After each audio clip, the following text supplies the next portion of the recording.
பேர் கேக்குறாங்க. நான் சொல்லட்டுமா? ஒரு மனிதனை செழிக்க வைக்க தேவன் சொல்றாரு, நான் இறங்கினேன்.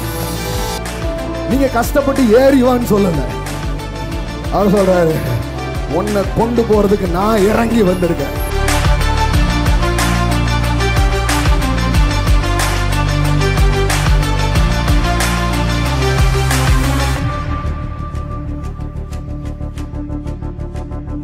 இதுவரைக்கும் குனிஞ்சு தானே பார்த்திருக்கீங்க, இதுவரைக்கும் தரையா தானே பார்த்தீங்க, இனிமே தலை நிமிருவே. இதுவரைக்கும் உன்கிட்ட இருந்து பிடுங்கினால இனிமே உன் கையில கொடுப்பான்.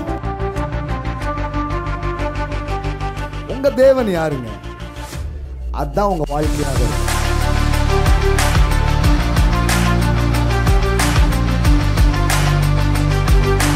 அன்இமேஜினபிள், உங்க கற்பனைக்கு எட்டாத உயரங்களை தேவன் உங்களுக்காக வைத்து வைத்திருக்கிறார். உங்க சொந்தங்கள் முன்பாக உங்க தலையை உயர்த்தாம விட மாட்டாரு. இன்னைக்கு நிறைய பேருக்கு ஒரு பண பயணம், ஒரு செழிப்பின் பயணம், தலைமுறை காணாத ஒரு பயணம் உங்க வாழ்க்கையில துவங்குகிறது.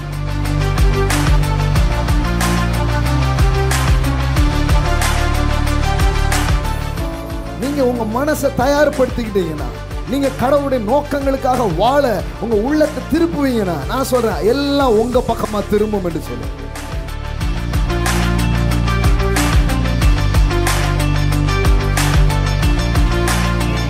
நான் நம்புறேன், எங்கேயோ இருக்கிற நிலம் உங்களுடையதாய் மாறும்.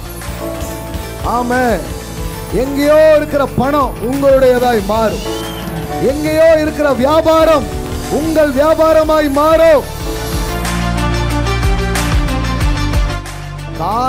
காரியம் இல்லாமலேயே பணமும் தங்கமும் உங்க கையில வரும். எப்படி ஆகும்? நான் தான் படிக்கலையே, எப்படி ஆகும்? எனக்கு தான் ஒண்ணுமே தெரியாத, எப்படி ஆகும்? என் வீடு இப்படி இருக்க, எப்படி ஆகும்? எங்க ஊர் இப்படி இருக்க, எப்படி ஆகும்? நான் சொல்றேன், எப்படி ஆகும்? தேவ ஆவியினாலா.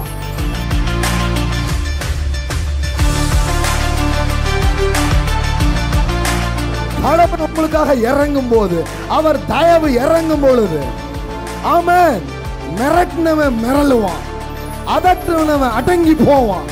ஆமென். What is favour? ஃபேவர்ன்றது என்ன? அவங்க முன்னாடி நீங்க பெரிய ஆளா தெரியுவீங்க.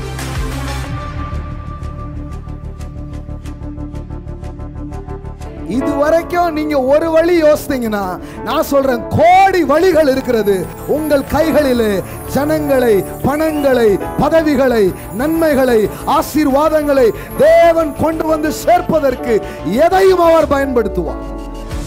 உங்க கம்பெனி சின்ன கம்பெனியா இருக்கலாம், உங்களுடைய பிசினஸ் சின்னதா இருக்கலாம். நான் சொல்றேன், பெரிய பெரிய சில நிறுவனங்கள்லாம் என்னமோ தெரியலங்க, உங்ககிட்ட தான் பிசினஸ் பண்ணணும்னு எனக்கு தோணுது.